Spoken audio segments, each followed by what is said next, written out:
अभिमन्यु वध के बाद अर्जुन की प्रतिज्ञा और जयद्रथ का अंत। कुरुक्षेत्र के मैदान उस दिन पहले से अधिक शांत था, जैसे धरती भी किसी अनहोनी का आभास कर रही हो।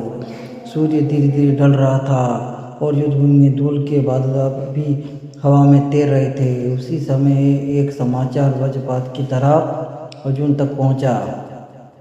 उसका पुत्र अभिमन्यु युद्ध में मारा जा चुका था।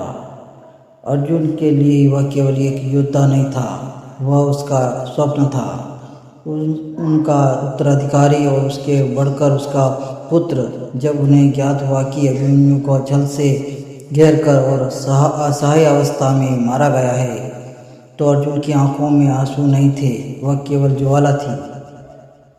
कृष्ण ने जब अर्जुन को संभालने का प्रयास किया, तब अर्जुन का स्वर गंभीर और दृढ़ था। उन्होंने कहा, यदि मैं कल सूर्यास्त तक जयद्रथ का वध नहीं कर सका, तो मैं उसी अग्नि में प्रवेश करूंगा जो मेरे जीवन का अंत कर दे।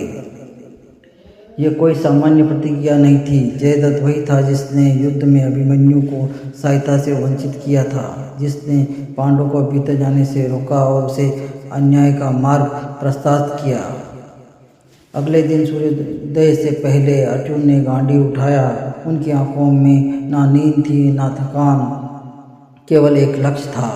उधर कौरव पक्ष में खलबली मच चुकी थी।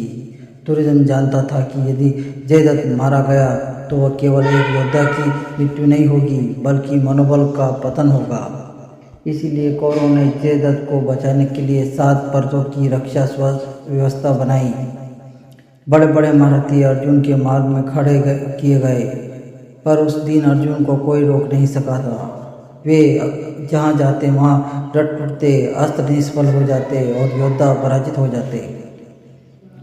समय बीतता जा रहा था। सूर्य बड़ा ढलान की ओर था। कौरव ने श्री कृष्ण ने एक मायावती युक्ति अपनाई। एक ऐसा भ्रम रचा गया कि सूर्य अस्त हो चुका है। जयद्रथ ने इस सत्य माना लिया और राहत की सांस ली। उसने सोचा कि अर्जुन की प्रतिज्ञा व्यर्थ हो गई, पर वही क्षण निर्णायक था।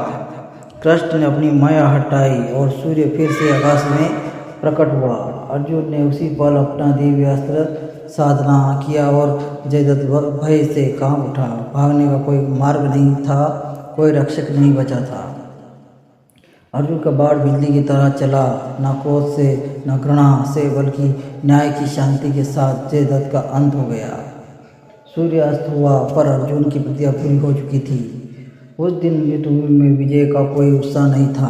अर्जुन ने गांडी नीचे रखा और मौन हो गया। उन्होंने अपने पुत्र को जो खो दिया था, अधर्म को यह संदेश दे दिया था कि अन्याय चाहे कितना भी संगठित हो, सत्य का लक्ष्य अटल होता है।